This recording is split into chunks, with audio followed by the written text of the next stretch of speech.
So I'm writing a repair plan and I've got my pre-scan, I got my post-scan, but there's a third button there called the in-process scan. Mike, what is that in-process scan? When should I apply it to my repair plan?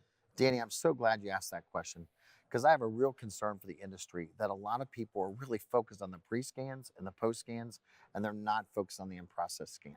So, what is an in process scan? Well, first of all, a pre scan is something that's done prior to the vehicle being disassembled.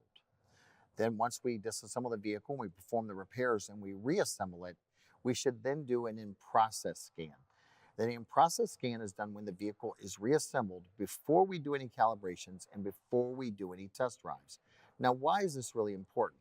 You see, when you disconnect a component on a vehicle or you disassemble it, and we're driving the vehicle, say, around to paint, and the control module is looking for like the tail light or the door handle, but it's been removed, right? Well, when it can't find it, it stores what's called a lost communication DTC or diagnostic trouble code.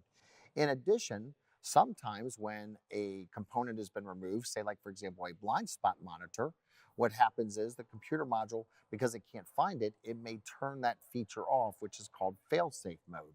And so what happens is we have to do an in-process scan after the vehicle is reassembled to clear all of the lost communication DTCs and also to ensure that nothing has like been turned off in the system.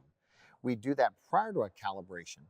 Once we do our calibrations and then we do our test drives to achieve the set conditions, then that's when we would do a post-repair scan.